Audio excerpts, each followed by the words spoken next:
Welcome to the Back 9 6-Pack with Mitch and Justin. Let's roll.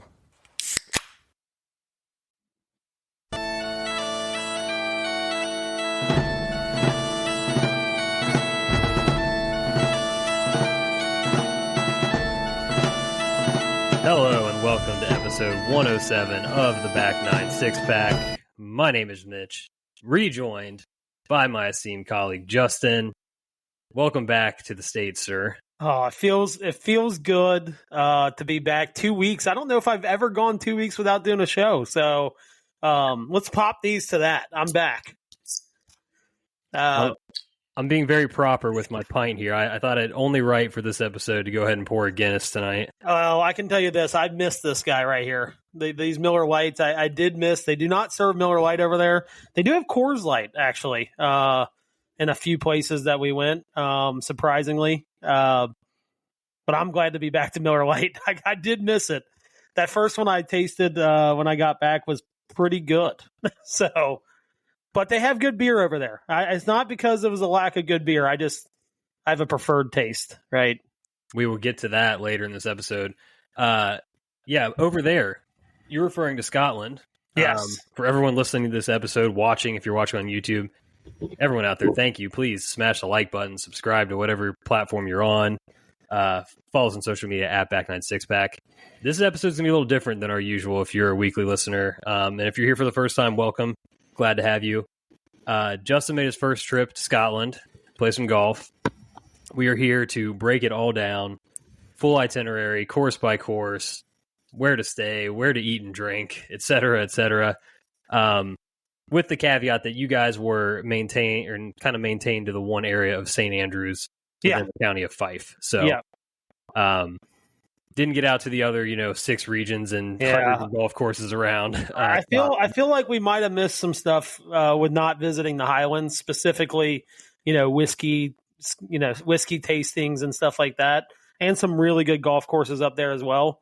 Next time, there will be a next time. I pretty much settled on the fact that this is not going to be my only trip over there. At least I hope it's not anyway. Yeah. God forbid. No doubt. 100% agree there. All right. Well, I think we're just not going to delay tonight. We got a lot to get to, so we're going to dive on in. I have prepared a full agenda. Yes, you did. This thing is a 3-pager. It is, golf, 18 holes. This thing is 18 sort of sections or questions, however you want to look at it here. So we're going to start just general trip overview, and then we'll get a little bit more into your itinerary. Just how did it go, man? Like, what did it meet your expectations? Why or why not? All of that. Yeah, I mean, it exceeded my expectations. I know that probably sounds kind of crazy, but it definitely exceeded it. I think what I probably underestimated, and this is probably an American thing, just in general, like most of Europe gets a bad rap for a couple countries being kind of rude, but like Scotland, like what I said is it reminds you a lot of like Iowa or like a Wisconsin in America, where it's just like the people are like super down to earth. They're there to like, they know how their bread's buttered, right? They want to make your trip the best trip that's ever been, like the best trip that's ever happened, right? Everybody's there for that, but it's like the pace of life resembles that of like a Midwest state. And I think that's why, like, I mean, everybody I know goes over there and loves it, right? But I think like people from the Midwest kind of feel at home when they go there, because it is very, very much like that, where it's like people are pretty nice for the most part. Pace of life is very slow, which I loved. And it was slower than America. Like even middle America here is it would be considered fast paced compared to, life in Scotland. And yeah, it's everybody, like, we didn't meet like one bad person. You know what I mean? Like, it's kind of crazy as that sounds. Like, we met so many people, and the way I am, I just talk to people. It's kind of who I am. But I love the fact that like no one ever got annoyed with that. Like, I talked to so many, like I would just go up to random people and talk to them, and no one ever got annoyed with that. And so to me, that means the people were super nice. But it exceeded my expectations, because some of those thoughts went through my head. I'm like, I've heard people from, just Europe in general can be kind of rude. throw in some geopolitical crap going on. And it's like, you don't know. Like I had a really bad experience in Mexico not even 3 months ago, where their border patrol was like shaking down people coming through customs. You know what I mean? So, we had perfect weather. I mean, absolutely perfect weather. The courses played exactly how you'd want them to play, firm and super fast. They hadn't had rain in like 3.5 weeks when we went there. Matter of fact, like our last day, and we can get to that, but like we were expecting really bad weather and somehow it like held off. I don't know how that's even possible. I think I love that we were kind of split up into 2 vans, and a lot of guys that just, they're older. They're not going to want to stay out later. And our van, shout out to Sammy. He's in his 60s.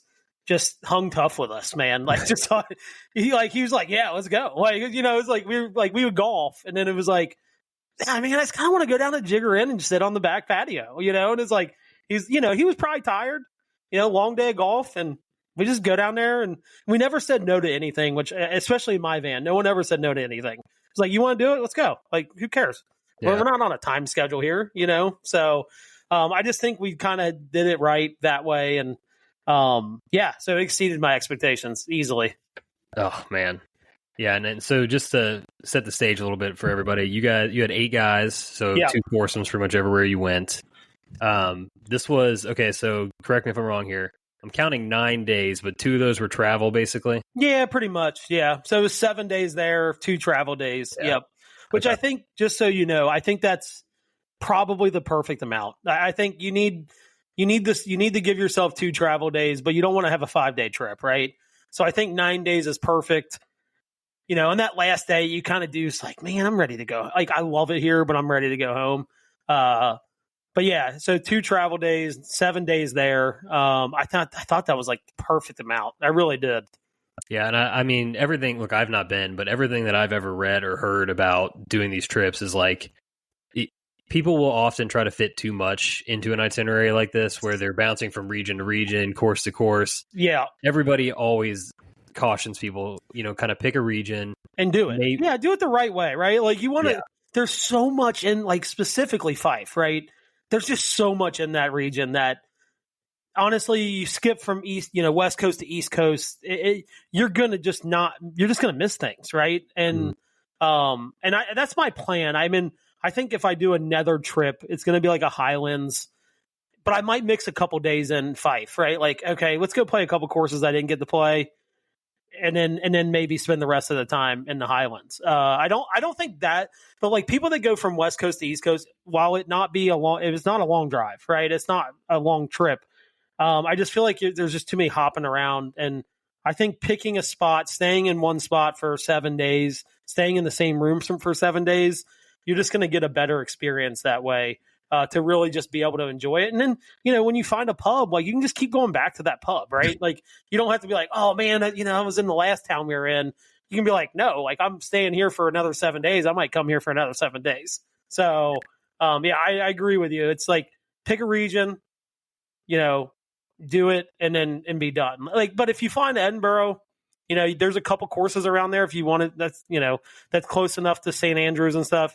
If you wanted to play a course on the way out, I wouldn't hate that too much. But like skipping around the country, because it is relatively small, I don't think you're going to get the biggest benefit and enjoy the things that you need to really make your trip enjoyable.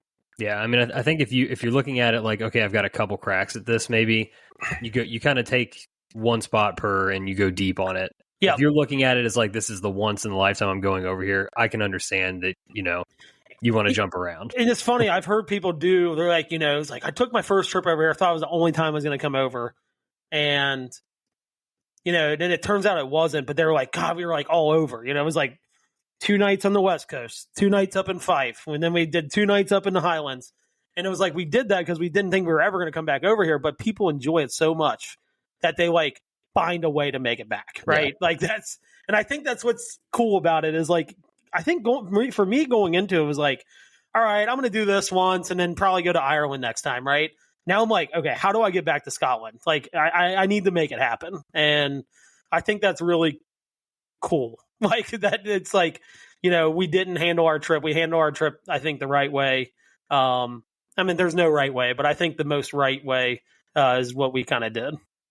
Nice. Yeah, we'll get more to sort of the play-by-play of your itinerary and travel itinerary to help people out if they're interested in figuring out what you guys did. But I'll run through real quick. So first day travel, you guys went from Cincy, direct flight to London, over to Edinburgh, correct? Yep. So that was kind of your travel day. Day 2, Himalayas putting course. Hold on, can we go back 1 second? Yeah. Because there needs to be said that British Airways, some psychopath is setting the menu. So we get on the plane. It's 10 p.m. flight. But they're still going to serve you food. Like, that's part of it. Like, they don't care if it's like 2 a.m., 3 a.m. Like, you're still getting food, and you're going to get dinner, right? Because it's a nighttime flight. Yeah. Some psychopath decided that chicken curry should be on the menu for an 8-hour flight. First off, that's a fireable offense. I just got to say it. Like, absolutely fireable offense. The cheesecake was phenomenal, though. I got 3 cheesecakes because 2 of the guys in our group did not want theirs. It was phenomenal. But the chicken curry, what a disaster of a menu pick that was. That's playing with fire just in terms of you're in the air, and then also that's how you're starting your trip with airplane curry. Ooh. Yeah. Disaster. Yeah. Tough. Himalayas putting course. Yep, on Tuesday. On Tuesday, you got a little Dunvegan Jigger Inn action, which you talked about finding a pub and sticking to it. Sounds like you guys stuck to the Jigger Inn here. Yeah, well, we did for the first 3 or 4 days, but we ended up finding a place later on. We can kind of get into that. Okay. Like on Thursday, or no, what was that? Friday, maybe we went down to a new place. Okay. But yeah, the Jigger, dude, it just sucks you in. To be able to sit on the back patio and watch people play 17. You're out there, we're throwing bets on people, whether they're going to hit the green, we're throwing bets, guys getting in the road hole bunker. We're like, is this guy even going to get out? So we're throwing bets on everything. First day we were there, we saw guys throwing some serious darts in there. And you give them a nice clap, you get a nice crowd over there. They'll appreciate a good shot in the 17. It's a very good atmosphere to kind of, for like, especially golf sickos. You're just sitting there watching regular people play 17. And they have the Jigger ale. They had 2 of their beers. The Jigger ale, the Jigger lager was phenomenal beers. Phenomenal. And again, we'll get to that here in a second, but yeah, it's just a great place to hang out, and pretty good food too. Yeah. They didn't lack in the food section. Upstairs bathroom, tough scene though. Just gonna lie. I'm not gonna lie. Going from the back patio up the stairs to use the restroom was not easy. Oh. So Noted. All right. So first day of real golf, get the Castle course. Yeah. A couple morning tee times at the Castle course. Then the next day, kind of like the pinnacle of your trip here, the highlight reel, playing the old course, of course, just before noon. Then after that, follow that up with Crail, the Balcomie course at Crail. The Dukes the next day, which you have coined the hardest golf course you've ever played. Yeah. Yep. We'll get into that when we get to that round. Then love this part. You guys take an off day, spend the day just kind of parading around St. Andrews, catch the Indy 500. You're the top of the Russix Hotel. Sounds like a fantastic time outside. Sunday was, with no golf, was about as enjoyable as it could have been. I mean, it was to get to kind of see like the town, like outside of like even just next to the course. It's top notch town. Like, it is just so cool. I mean, just it's so perfect, I guess is probably the better way to put it. But that was a cool day for no golf round scheduled. I think it was a pretty good day. Got called a wanker for the first time that day, doing laundry in the hotel. So that was a first for me. So doing laundry in the hotel, someone called you a wanker? Yeah. But what was the context? Okay. So we got to Sunday. I didn't pack enough like long sleeve undershirts, like the Under Armour shirts. Yeah. So I was like, I just need to do a couple things to get me through the next couple days. And someone left their laundry in the laundry room, like in the dryer, for like an hour. Like it was, and it was done. Like it was not like going for an hour. It was like it was done for an hour. Yeah. And I was like, man, like we're trying to get out of here and go down to St. Andrews. Like, you know, I'm gonna take it out. Like I'm taking it out. So I took it out, and then like 25 minutes later. So now he's at about an hour and a half since his stuff's been done. I think there's, the statute of limitations on a public dryer has got to be like 30 minutes. Like you get 30 minutes to get it out. If it's not out by then, fair game. Like it's getting taken out. Guy comes in, looking around, sees his stuff on the table, just starts boom, just slamming it in the bag. And, me and Cody, who was on our trip, and Wes were like, what is going on? And like, as he's walking out, he's like, fucking wankers. And like, just stormed out. Like, so, like, normally I think that's like fighting words. But like, for me, I'm like, hell yeah, I just got caught a wank. I'm like, I feel like the trip's not complete without being called one of those. So yeah, you made it farther than I thought you would, honestly. If you made it Sunday. Yeah. That's awesome. Did you want to tell the Indy 500 story now or later? Well, I guess I can tell it now. I mean, So, we're wandering around. So shout out to Molly Malone's for putting up with our American asses. They, we go in, it's a football Sunday. Look, guys in our group just, they didn't grasp it until I was like, imagine some Scottish guy walks into Buffalo Wings and Rings in in Cincinnati, right? And the Bengals are playing the Steelers on a Sunday afternoon. And he's trying to get someone to turn on the football match. You know what I mean? Like between Chelsea and Man U. Even if it was one TV, people would wig out. Like they would absolutely freak out. I said, this is no different. This is their football, right? It's called football, but it's like, this is their NFL, right? Yeah. So like the guy at the bar is like, look, I will definitely turn it on. I've actually seen the race. He's like, I want it on anyway. But he's like, you got to wait until the football matches are over. So we're like, okay, well, we're going to miss the first couple laps, which kind of sucks. Turns out we did, and there was a rain delay. Mm-hmm. But like as soon as all the matches were over, guy starts turning the channel, and they see what he's going towards, and they just lay on a heavy, heavy boo. And it was, but then a guy like next to me that kind of booed, he's like, no, this is actually pretty exciting. Like I'm sorry I booed because this is actually kind of exciting to watch. Because the first 3 or 4 laps were like insanity in the Indy 500 this year. But yeah, they laid on some heavy boos for us. But I love that place. That pub was fantastic. And they appeased us, so it was cool for them to do that. But the booing was, I liked it, honestly. It kind of made me laugh. Like it didn't make me mad or anything because I appreciate it. No, that's good. Yeah, good. A proper like razzing from the, it was like fun. You know what I mean? For sure. And then last day, you guys had Jubilee afternoon round. Probably had some good light that day, I would imagine. Yeah, playing late in the day. Before heading, did you guys go Edinburgh to Philly to Cincy? Was that the way home? Yeah, Edinburgh, Philly to Cincy. Yep. Gotcha. Yep. So that was kind of that was a quick blow by blow of your guys' time over there. I felt like you were there forever, by the way, just experiencing it via text and social media. But it did feel, just so you know, you're not the only one in that. Like like when we got to like Saturday, I was like, God, I feel like I've been here for like 3 weeks. Like it felt like forever. Yeah. And that doesn't include the voice text messages you sent me along the way, the time we FaceTime with Ryan and Gunn that evening. Yeah. Some good moments along the way back stateside for us. All right, I think it's time. Let's get into the golf. Yeah, right? The good stuff. The good stuff here. I think high level, before we go course by course, I think people have an understanding of links golf and just, they know the old course. They know some of these other open road courses.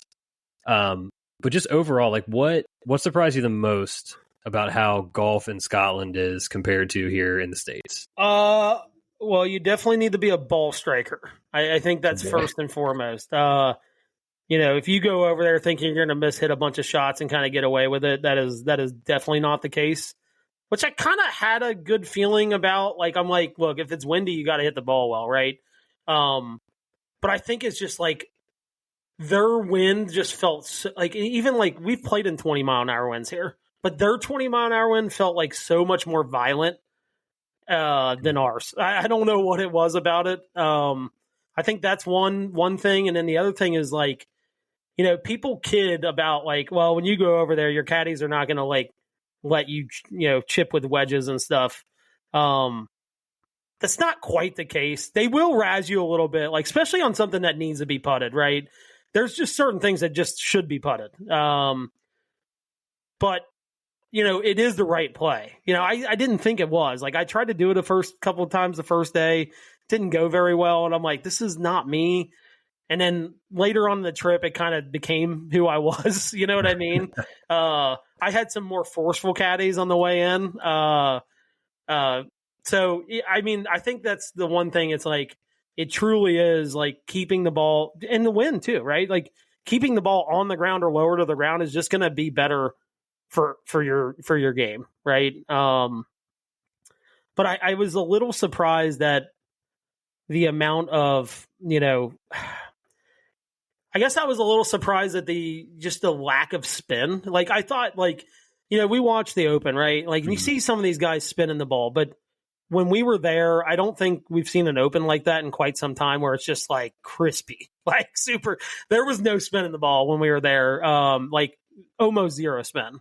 Yeah. I did not fix a ball mark the entire time we were there. Never had one. That's how firm it was. Pretty much everywhere we went. So was everything fescue for the most part? Yeah. Mm-hmm. Yeah. Yeah. And and it's crazy because some of the like Jubilee we can get to in a second, but like they had areas that are usually a little grown up, but the lack of rain, it's not growing right now. So, but he did say, like, one of my caddies was like, some of this grass will get longer, like one rain, sunshine, and it just sprouts up like crazy. So I can't even imagine if some of those had, the grass that they were kind of talking about. How was like the overall maintenance of the courses? Oh, maybe that's the other thing is, you hear people talk about like, well, the greens are slower over there. They just have to be. Well, like they were sneaky quick. Like every green was sneaky. Like you had it in your head, like these are going to be slow. And, you get a downwind, level putt, downwind uphill putts are fast too. It's all about where the wind's blowing. I mean, but they were sneaky fast and they're not as slow as people, you hear that all the time. Well, their greens roll slower over there because they have to because of the wind. Well, I'll be honest with you. They lacked like that little extra rollout, but like the initial speed was fine. Like it wasn't anything that we wouldn't, play here on a regular basis. Right. Yeah. I mean, most of them are rolling like 10 and a half. The Dukes, I think got up to like 11 just because it's kind of a different course. It's a Parkland course. They can they don't get hit with the crazy amount of wind, even though the day we played, they did. They could roll them a little faster, but yeah, that was the one thing, the misconception that I always heard was like, oh, their greens are way slower over there. Mm-hmm. That's not the case. But the general maintenance of the course was, it's funny. I think they just kind of take care of themselves. Like, I know that sounds kind of weird.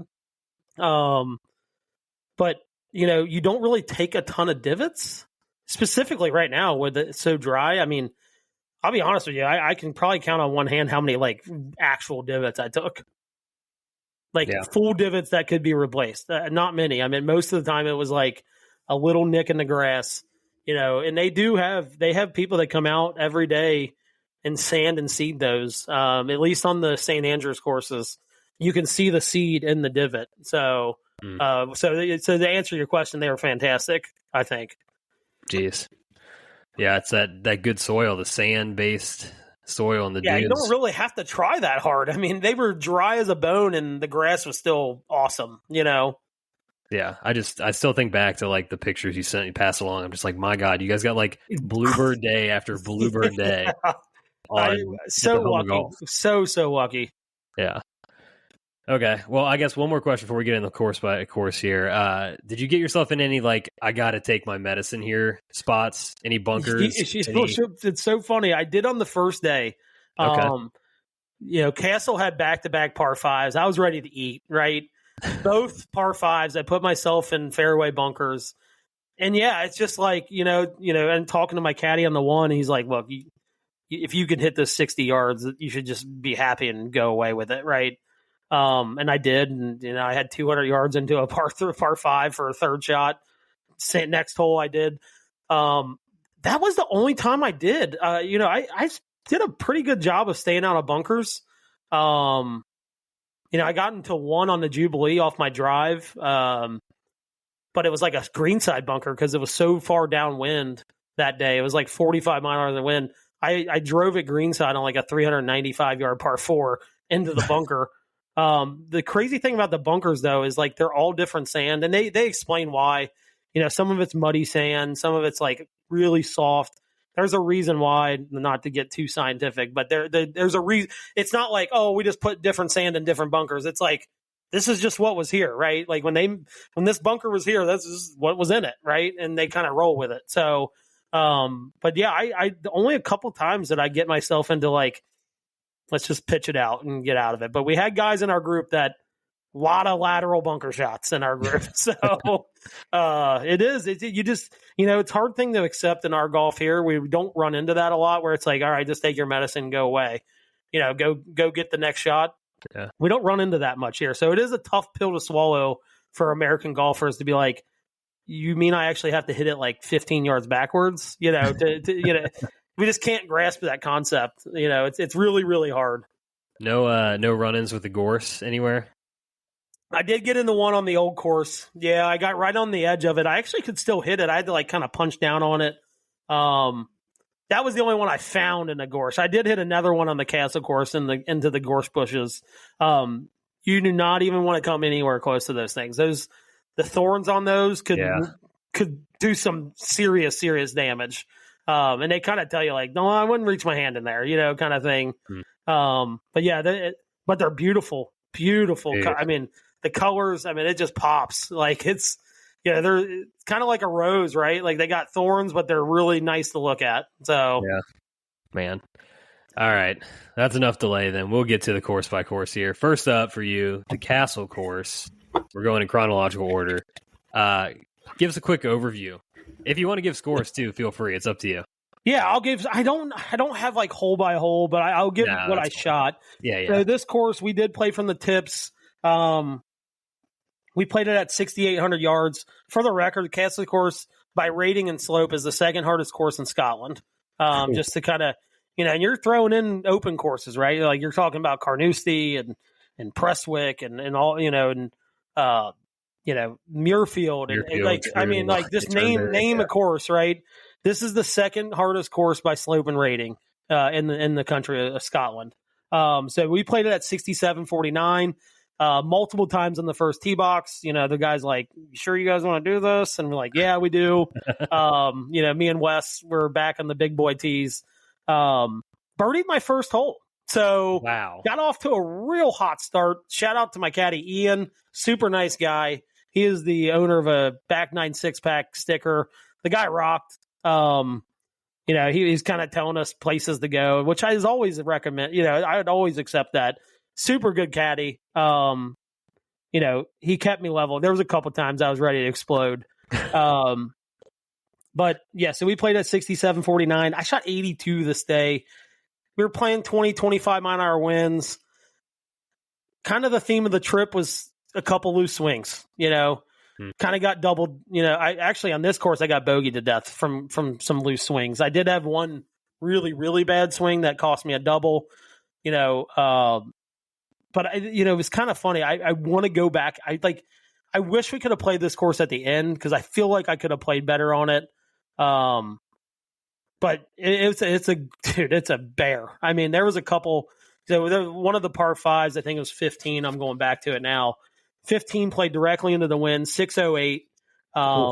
It was truly a driver 3-wood, 140-yard shot into the green. Like I hit a really good driver. I hit a really good 3-wood and still had 140 yards in. What a fantastic hole. But my favorite hole in that course was 17. It's called the Volcano. It's called Braze, but it's got an old volcano on it down the cliff. And you can tell like where the volcano kind of erupted and kind of pushed the rocks out. Mm-hmm. Great par 3. Great par 3. We played it downwind. Talked to a guy that I'd met in one of the pubs we kind of frequented. from Colorado, and they played it like 3 days after us into the wind. And he was I'm like, well, how far do you hit a 7-iron? He was like, oh, about 180 yards. So I'm like, all right, we're similar distance. He had a hybrid, got eaten up by the wind, went into the ocean. So this hole could play drastically different given the day.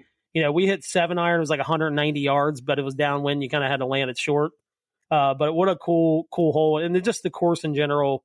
Not my favorite course, but definitely a close second on this trip. Again, I just wish we could have gone back and played it again, just after we kind of got our sea legs under us a little bit. But I believe the hype of the second hardest course. Some pretty tight driving holes, I'd say it plays longer than the card says for sure. It definitely felt like a 7,000 yard plus course from the tips, even though it's at 6,800. Interesting. Yeah, I was going to ask what made it feel like it was harder than for you, but it sounds like the just tighter tee shots and just tight. Distance. And you got some of the harder holes the day we played kind of came back into the wind, and it just kind of added that like stroke or two to the score, knowing that you're playing the harder holes back into the wind. Gotcha. Yeah. All right. So favorite hole was 17. What was your favorite shot on the course? Oh, so let me go back. So I think it was, I want to say 12 or 13. So I'm bleeding at this point, right? Like I'm just trying to scrape together some pars. I par 11, par 12. We get the 13, just hit a chunky 7-iron, comes up short, front right pin, just over the bunker. Tightest lie in my life. I mean, like, but you know what? I'm like, look, we didn't come here to bump and run it up the hill and have a 12-footer. So I'm looking at my caddy. I'm like, how do you feel about this? He's like, look, you do what you want. And so I opened this bad boy up, took a pretty hefty swing at it, hit it to about a foot. And he was just like, I'll be honest with you. He was like, I didn't think you could get that within like 12 or 15 feet. Hit it to a foot, tapped in for my par. And I pretty much told a couple of the guys in my group, I'm like, that ball was either going 180 yards or it was going to end up where it did. I don't think there was it wasn't getting chunked. I can tell you that much right now. But that was my favorite shot. It was probably one of the best open wedge, like flop shots I've probably ever hit in my entire life. It was that good off a tight lie. I mean, this was it was such a tight lie that my caddy was like, look, you're either doing this or you're putting it. Like there's really no in between. So that was my favorite shot on that course for sure. Well, so we've heard the birdie, we've heard this wedge. Those are some highlights. What do you have a low light that stands out from the day? Oh yeah, so I kind of got my sea legs under me. 14, I just pummeled a drive dead left. I mean, see you later. Actually, sorry, it was 16. Kind of was like staring down, breaking 80, which would have felt really, really good. This thing went so far left. I mean, it was off the planet. I mean, it's like we didn't even walk over there to find it. It was like, this thing's so gone. That was the low light because it was kind of like, well, there goes, breaking 80. Kind of was like, that's it, felt terrible. That was definitely the low point for sure. I also failed to mention this up front, but for anybody that cares about kind of golf architecture stuff, this is a newer course, actually. It is. Opened in 2008, designed by David McClay Kidd, who also did Bandon Dunes. Kind of famous for some hateful design at some points of his career. So I can see why this one was a tougher test for you. Yeah, best views by far from any course. By far the best views. You get. Are you looking at Edinburgh? Yeah, no, you're looking back at St. Andrews. Oh, okay. You're kind of south of St. Andrews. You get a lot of views back towards the cathedral, the cathedral there, the castle. You can kind of see the castle back that way. But just phenomenal views. The volcano hole was like one of the best views I think I've ever seen on a golf course. I mean, it was truly special. Deep ravine. You kind of got people down there like picking up stuff. Like it was just a cool scene. And that, by far the castle course, best views of any course that we played. And I kind of threw that out there to some other guys that we kind of met on our trip, and they all kind of agreed, and they played Carnouse. They played a bunch of courses up there. They're like, yeah, that definitely has the best views for sure. Nice. All right, I tasked you with this for each of these courses. I need a one-word description. So for the castle course, what do you got? There's a couple that were going through my head, but I would say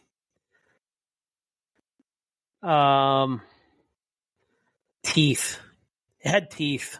Ooh, okay. It had teeth. Yeah, teeth is definitely it. I think that's the best way to explain it. It kind of lulled you asleep in a couple holes and then just like snatch you up. Like that's kind of that's kind of the way I see it. Like I said, I was like kind of got on a par streak and then dead left. It's kind of. I'd say teeth is probably a really, really good word for that. God, man, this has brought something out in you. It's like I've never heard such figurative language from my guy. I love that. So that's a hot start to the one-word game. All right, second round, the old course. This is where I want to give a shout out to your guy Ryan Caven of Prestige Golf Photography. What a guy! Yeah, I mean, following along via the things he kind of posted and shared, and then the stuff that you were sending us that he captured of that day, like just unreal that you have these pictures. And what a hustler, man! He's going between two groups taking pictures, like walking. He doesn't have a cart. He's out there, hustling back and forth, trying to catch moments.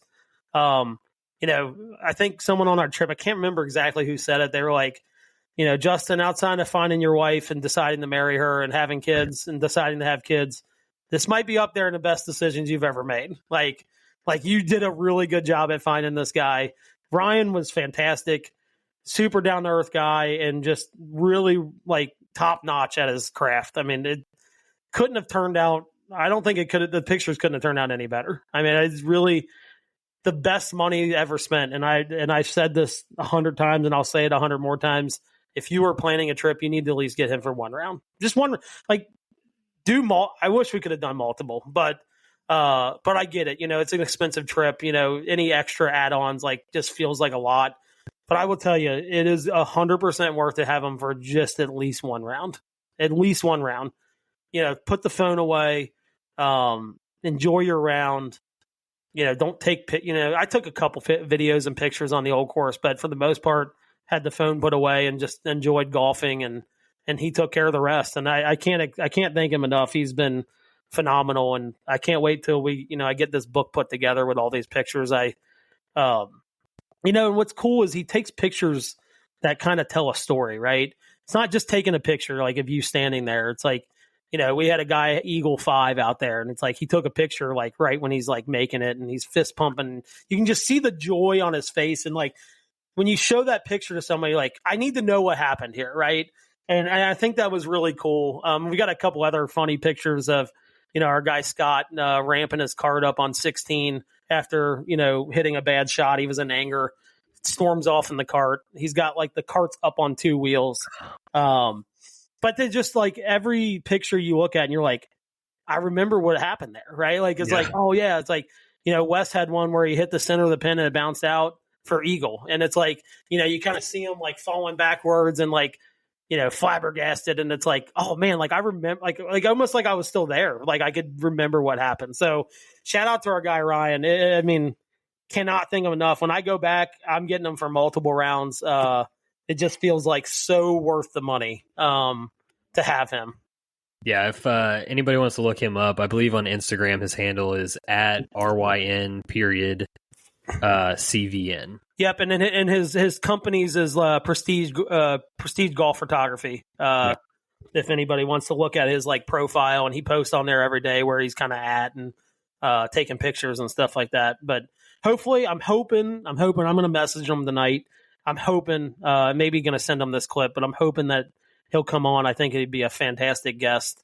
I'd love to hear the stories that he probably has. I can't imagine. So, jeez, yeah, no doubt. All right, so on to the old course. People know the old course. People probably know like more holes out there than most. Like it's probably Augusta level of people knowing the holes. Yeah.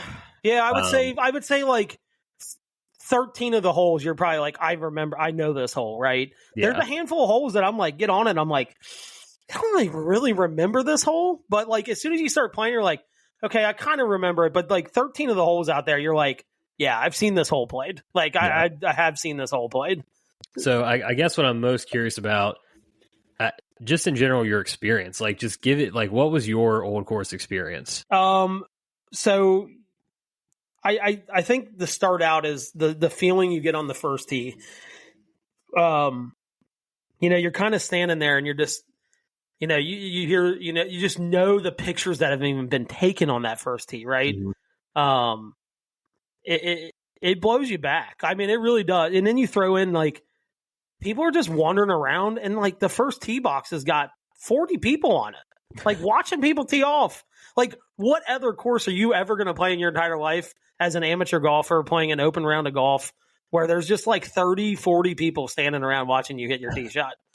I mean, there's nowhere else that happens, right? Like, not that I can think of off the top of my head, but you walk on the first tee, you're like, holy crap. Like, you're like thinking about Bobby Jones, like the pictures that have been Jack Nicklaus and Tiger Woods. And you're just like, holy crap. Like, this is actually happening. Like, and for a tee shot that is, you could land a 2 or 3 747s on, boy, oh boy, is that a nerve-wracking tee shot. I mean, yep. It's like, and it's not, for most guys, even the shorter hitters, especially as much as it was running out, you're not hitting driver. I mean, you can. The problem is, with the lack of spin you get on the ball, you really need to leave yourself a full shot over the burn, especially on a front pin. We played it with a front left pin. But it's a nerve-wracking tee shot. And I think, everybody knows that hole, right? But I think from an overall experience, it's just, every time you're on a hole and you're like, you remember a shot that was hit on that hole. Yeah. It just kind of goes through your head. And the hardest thing that I felt for myself on this course was, even though I kept the phone away, right? But it's so hard to just like, sometimes you get a couple holes later and you're like, am I just taking everything in? Like, I want to take everything in. You know what I mean? And like, you don't want to just get lost in it being another round of golf, but the caddies are really good about that. Like, they just want you to treat it as another round of golf. Like, yes, it is the old course, right? But they want you to stay focused. They want you to play your best round of golf you can play. And because it is hard when you get on a course like that and you're like so sucked in by everything and knowing the course and things like that, that it is sometimes hard to stay focused, at least from what I found. But it was, it's a surreal experience. I mean, I can talk about 18 if we want to, or unless you have other questions. No, I mean, we'll get to some of these other ones. So yeah, feel free. Go for it. So, 18, I hit the worst tee shot of my life. I almost hit it out of bounds left. I was about 2 or 3 feet from the white fence on the left side. But I still got to do the Swilken bridge walk, right? And, we get up there, we take our pictures and, and all that. And like, I walk over to my ball. I just feel like I didn't enjoy it enough. I did. I remember it and stuff, but like, I hit such a bad tee shot. I'm a little mad at myself that I didn't just like take it in, but I was so embarrassed by my tee shot that I was like, I just wanted to get to my ball and hit it. Like, get to the ball and hit it on the green, right? So we get over by the, the white fence on the left side, and, people see this ball laying here, and no one's going to pick it up, right? It's on the golf course. People are they have a lot of golf knowledge and things like that. Like, that ball is staying there. You hit that anywhere else, it's probably getting picked up, right? But people start gathering behind me. Oh my God. Like, I just hit the worst tee shot of my life, and I'm over left. I mean, I'm almost out of bounds left. Like, I'm 180 yards left, and I've got 185 yards into a 330 yard par 4. And there's people gathering behind me. Shout out to Ryan again. He gets the shot of me, my recovery shot, perfectly, with the white post a little in there, so you kind of gives you perspective of where I'm at. Hit a unbelievable shot. I hit like 20 feet. But then I hit that shot, and like that at that point, like, okay, I recovered, and I started crying. I just broke down. Like, it wasn't even like about the shot anymore. It was like, you're kind of looking around, you're like, the people have made this walk to win the Open. Yeah. And that's where it's like, you're I know a lot of people aren't criers, but you will be overtaken by emotion. It's going to happen. Like, you might not cry like I did, and I'm not afraid to admit that I cried. Like, legitimate tears in my eyes and coming down my cheeks. And, it's emotional, to me, it's, when, I said Jack Nicklaus says everybody's got to take a pilgrimage to St. Andrews. Like, to me, as someone that's never going to play in a PGA Tour event, that's never going to, play in a U.S. Open or whatever, it's the pinnacle of golf, right? Like, to get to go play that golf course with all the history, it's the course, right? It overtook me. It really did. Then you get up on 18 green and there's another 40 or 50 people watching people putt. So, which is it's a crazy experience. It really is, because you got the city right there, right?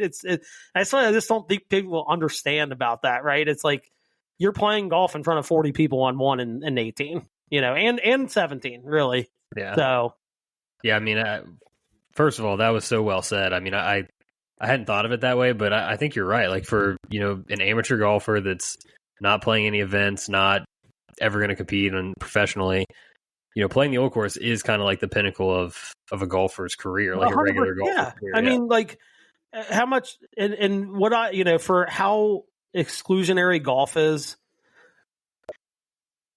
you get to that course and you feel like it's not exclusionary, right?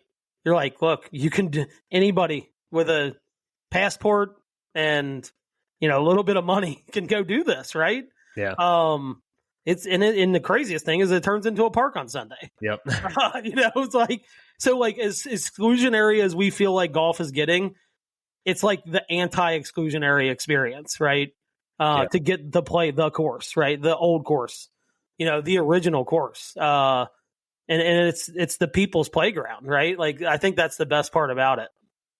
God, yeah. Just, it's like you said this before. Like, I don't know how you're not romantic about baseball. How are you not romantic about the old? It's hard to be, like, I get it. Like, people have a sour taste in their mouth, right? Like, golf has become so, especially in America, it's become, are you a member at this private club? No, you're not. Okay. Well, that, you're never going to get to play that course. You may never get to play that course.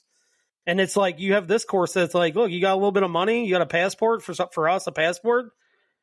You get to go play it. Right. And I think there's nothing cooler than that. And the experience itself is better than any course, like any private course you'd ever play. And that includes Augusta. I truly believe that. Like, there's some kind of history that the old course has that Augusta just will never have.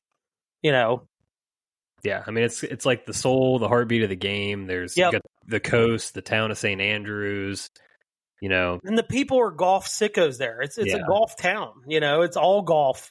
All day, every day, it's golf, right? Ugh. Yeah, I think that's we've talked on this podcast before about places like you had to live somewhere else kind of thing. Like, I've never been. Not a bad place to live. I think I could pick St. Andrews, we would be remiss without mentioning my caddy that day. We still got a couple things to get to. But go ahead. If you want to ask these, we can get back to him. Okay, yeah. Well, because that'll segue into a different part of the conversation. Favorite hole? You know what? I went into this thinking like it was going to be 17, and it still might be 17. Let me put this one in there because I think it doesn't do it justice. It's not. I mean, it's probably my second favorite hole, but 11 is a damn good par 3. It is a damn. And the day we played it, this pin was back center, and our caddies were like, "That's an Open Championship pin. That's where it's at on Saturday or Sunday in the Open Championship." That thing is a beast of a pin because you can't go over at all. And the green's gigantic. So if you don't go over, you're playing it to the center. You're still going to have like 40 feet.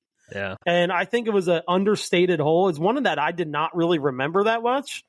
But it was a damn good, pretty basic par 3. I mean, I think it kind of goes without saying, like, par 3s don't have to be that cool to be good. Yeah.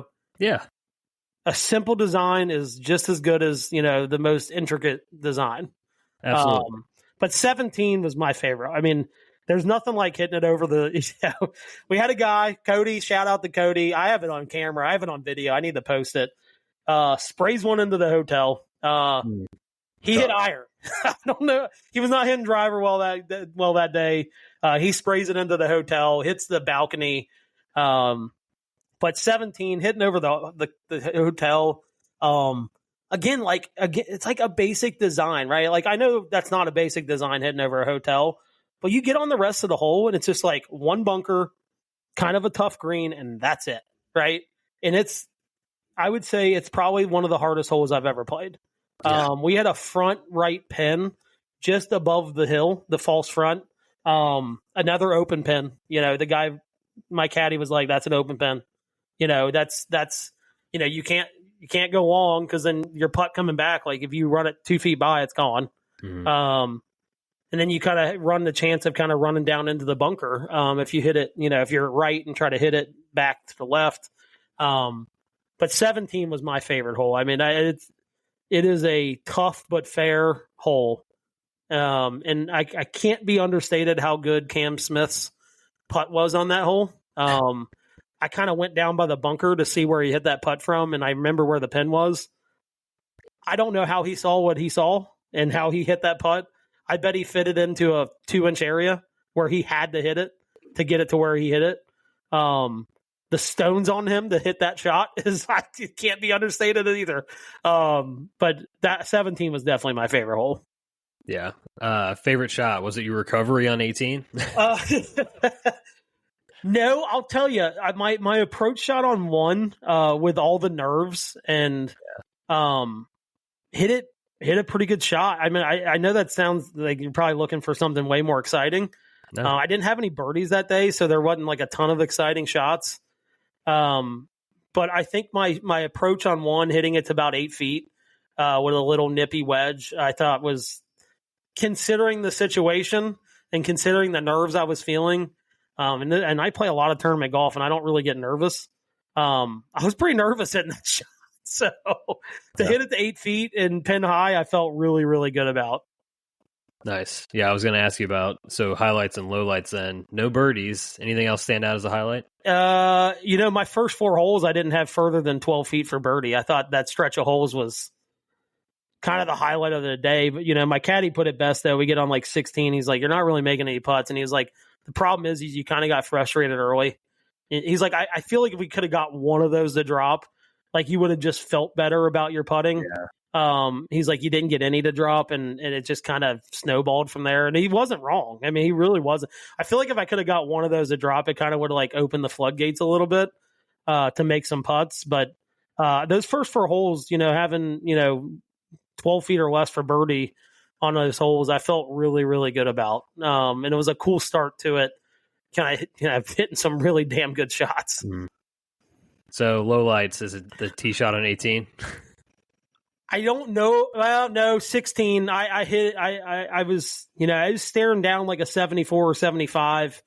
We played with a left to right wind on that back 9, which according to our caddies plays about 2 to 3 shots harder. With a left to right wind, all the problems are on the right. Like you got out of bounds on the right. So getting that left to right wind, and there's certain holes where like you kind of have to keep it down the right side and things like that. That's a tough one to play. I blew my drive on 16 into the driving range, the learning center. That's right there. It took double, and breaking 75 was kind of pretty much out of the question at that point. That was probably the low light, and I think maybe the leading factor to me hitting it left on 18. Not wanting to blow it into the Russix Hotel or anything stupid like that. So, yeah, totally get that. All right, before we get to the one word, let's hear about. I had a question on here. Just how was the caddy experience overall?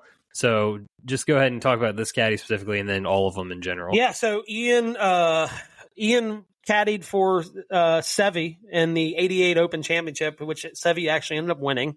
Ian was fantastic. Pretty tough old guy. You know what I mean? But I loved it. I needed a little tough love in my life. But he told me some fantastic stories. I mean, everything he's kind of done in his life. He used to make yardage books that 90 or 100 players used to use on a European tour, which kind of led him into caddying. Dumb luck how he got on Seve's bag for the Open in '88. But he wasn't supposed to caddy the day that we played. Wow. So we're standing on one. We're like, where are our caddies at?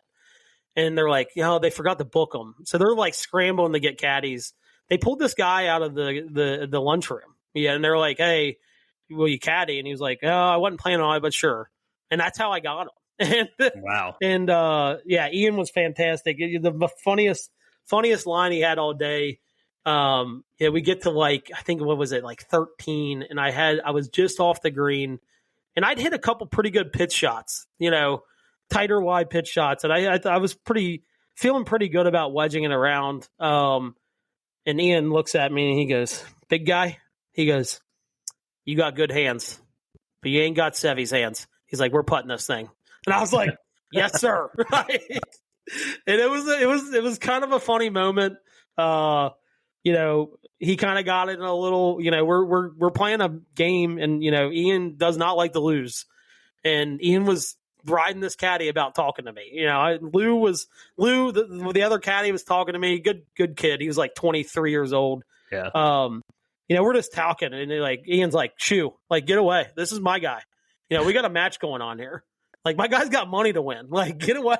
Like, he was great. I bet some guys hate him out there. I know some guys hate him, but he was all about his guy. And I love that. I loved it. But the overall caddy experience was fantastic. I mean, my guy the first day was great. Grant, who I had on Jubilee, was a +2 player, telling me I was topping putts. He was, but he fixed me. He did fix me. I think he might have fixed me the last couple holes. But the overall caddy experience was fantastic. Everybody we had, I didn't have one at Crail. I kind of shared. I pushed cart. We had a caddy in our group named Jimmy. Jimmy was a member at Crail. He was awesome. Jimmy called our buddy in our group a nasty C word because he was kind of being that. But the caddy experience, it's cool because they just know how to get around, and I don't know how you play these courses without a caddy, because there's a lot of hidden bunkering. You need to know where to hit the ball, and they knew exactly where to hit the ball. And you hit a shot and you're like, "Oh, we'll be able to find that." Like, no, it's gone. Like, it's like, you're not finding that ball, like, kind of thing. So it was save you some time. You're like, all right, I guess I'm re-teeing, but I think the overall experience was fantastic. Ian was unbelievable. It's just cool it's like, how do you expect that on your trip, right? Like, you just don't expect that. And I thought he was bullshitting me, and I looked him up, and it was definitely him. So shout out to Ian. But yeah, the overall caddy experience was fantastic. I would tell you that it's part of the experience. You need to get one. Like, most people were like, "Man, $100 a round, or $100 is customary with tip." That's with tip. Maybe even 120 if you really like the guy. It's worth it. It's worth every penny. It's part of the experience. We did have a caddy firing though in our group. That guy sucked. Like, that was the only bad one. But Cody fired his caddy on Wednesday. But no, other than that, that was the best. That was part of the experience, right?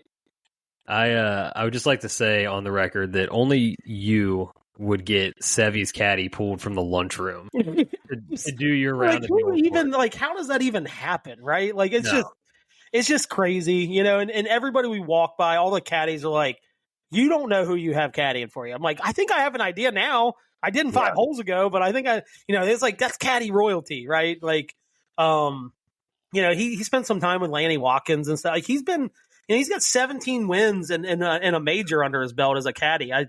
That's a pretty good resume. He definitely caddied better than I played golf that day, for sure. Hey, he got the best out of you, He did. We milked that round. That was he got the best out of that round, for sure. Shout out to Ian. What a guy. All right, one word for the old course. Let's have it. Nostalgic. Oh, okay. Yeah, I said epic when you first asked me, but nostalgic because it's, I've known that course since I was a kid when I started first watching golf, and it's like, that's the only thing that kind of rung, true with me. It was like, this is nostalgia. This is a nostalgic experience. I was going to go with historic. That felt too lame. Nostalgic feels right. Yeah, I think it's interesting because I having not played it, but nostalgic's a good word because I think it intersects the history of the game and all of that comboed with like your own personal history with the game. So it's just like a double trip down. Yep. memory lane and all those feelings and all of that all wrapped into one thing. Yeah, and like playing, Tiger Woods on, yeah, even that video game, like, you're playing the old course, right? Like, it's just, there's so many attachments to it just from growing up with the game of golf that it was like, it just kind of pulled from every avenue of golf for me personally. Yeah.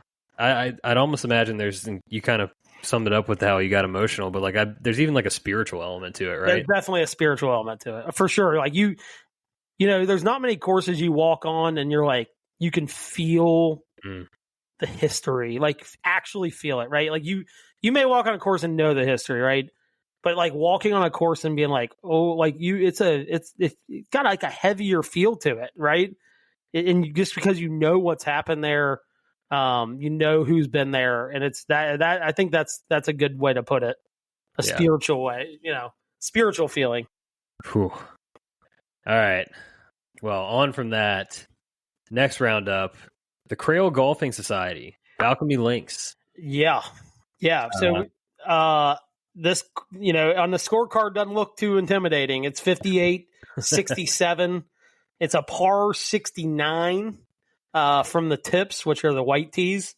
You look at the 5,800 yards and you're like, this is going to be a piece of cake. It never gets under 30-mile-an-hour winds there, according to Jimmy Arcadi, which immediately makes it extremely difficult. And then you have 6 par 3s.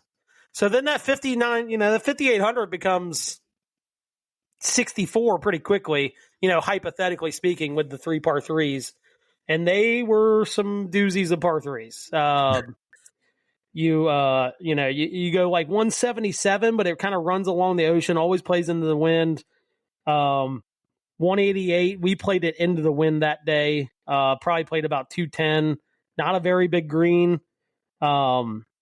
The back 9 par 3s were kind of what made the course, though. We had a guy in our group lay up on a par 3, could not get it to the top plateau, had to lay it up and still had an 8-iron in. But you went 214 directly up the hill, directly into the wind of that day. 147, one of the cooler holes we played was a cool par 3. And then you went 162, ours par 3, but it played at about 180 with a back pin directly into the wind. So it probably played about 210, small green, up again to another plateau. And then the finishing hole of 205. So the par 3s were some true big boy par 3s. Not a lot of teeth anywhere else. But I thought the cool part of this course, I kind of compared it for those in Cincinnati to, playing like a Potter's Park, right? Par 4 is not going to be too long. Par 5 is not going to be too long. Some quirky holes, kind of, just given when it was designed. It's the 7th oldest course in the world, which is kind of crazy to think about. But very quirky holes. They have a hole called the Hell's Hole, which was a gigantic dogleg, right? Jimmy told us that we played it downwind. It plays a lot harder into the wind. You're kind of laying it out and you got about 210 into the green. But we kind of hit drivers out there and had like 110 yards in that day because it was playing down. But that's a really good hole. And then number 7 was kind of a cool hole where dogleg left, you hit it down the left side, what you're supposed to. You kind of end up in the fairway and there's like a little mound protecting the green. Well, you have a chip shot, but it's playing downwind. So you almost have to hit a little bump and run up over the hill and like run it onto the green. You can't wedge it onto the green. So it was kind of a cool design. Like I said, quirky, right? Just given when the course was designed, it probably made sense back then, right? But I liked it. There were some guys in our group that didn't. I'd love to go back and play Craig's Head, which is the newer course. Mm-hmm. It's Gil Hahn's it was his first individual design. Apparently Craig's Head is a lot more difficult than Balcomie. So I would love to go back there and play. I actually would play both of them again, but I'd love to go back and play Craig's Head, which is on the other side of the property. Yeah. No, this kind of feels like a place that I think would be right up my alley. Like I kind of like you would have loved it. Yeah, I like some little funk. I'm looking at the pictures. I'm like, man, it's like right there on the coast. You've got What is that like property in the middle of the course? That's an old fishing cabin. So Crail is actually an old fishing town. It still was a fishing town, but it was a major fishing town back when this course was built. And that's an old fishing like supply cabin, which is a cool little add to it, right? Like hole 1, you're like, you could hit it right and actually have to hit over it a little bit, which would be kind of cool. But I did it. It kind of added character, it's a little character. It was definitely, I would say, you either hated it or loved it. I did not play well that day, but I loved it. I just thought it had some really cool features that you kind of left the course and you're like, I remember that, right? Like, there's not a lot of courses that have features where you're like, that are so different that you remember, but this course definitely had those. Like I just told you about the mound kind of protecting that one green, right? So I think this was right. This would have been right up your alley for sure. Yeah, just got views of the North Sea. Not super long, just kind of goofy stuff. I'm a fan. I'd love to go see. Best food in the clubhouse, bar none. You had some chicken fingers that day. I really needed those. I'd gone like 37 hours without eating. I really, really, really needed those chicken fingers with barbecue sauce that day. So shout out to their kitchen for making that happen. That is so good. Man. So, all right. Favorite hole at Crail? I'll tell you what. I really liked 14. It was a downhill par 3. It played 147, but it plays downhill. It played downwind the day we played it. You kind of hit a little chippy wedge down there, but it had like railroad ties in the bunker that kind of protect the front side of the green. I thought that was a really cool. I really, really enjoyed that hole. If it's a close second, it's probably the hole number 7 I was kind of telling you about, where you had that kind of railroad tie, or the hill protecting the green. I thought that was like a cool small design thing that you just kind of remember when you leave the course. There was a King Constantine got assassinated or murdered on that golf course. I don't know if you knew that. I don't know who King Constantine is. I think he was the king of Scotland at one point. Pour one out. But there's a cave on like right after 14, between 14 and 15. I have a picture of it. That's where he got murdered. So shout out to King Constantine for getting murdered in a pretty cool spot, actually. Good view. I mean, at the very minimum. Damn. Yeah, I forgot about the cave. That's a good shout out on that. Yeah. Favorite shot on the course? I'll tell you what. I number 2, I got in this greenside bunker and had a goofy lie, and hitting downwind, I hit a bunker shot to like 2 feet. And for someone that did not birdie a hole in the old course, getting a birdie on number 2 felt very, very good. Yeah. Kind of get on the right side of things. I doubled the next hole, but it felt good. It was kind of my first greenside bunker shot on this trip.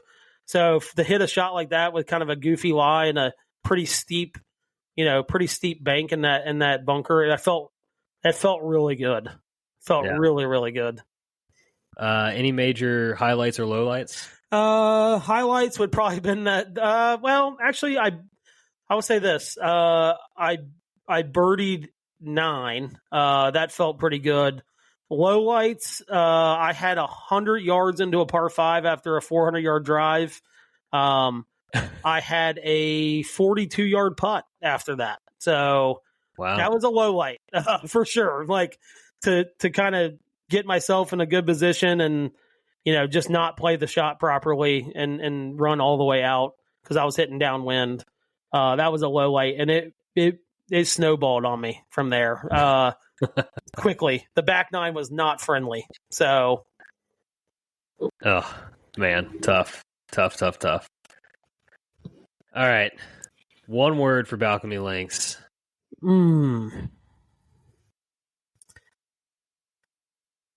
I would, if I had to, man, I've kind of gone through a couple words for this one, but if I had to settle on one, I would say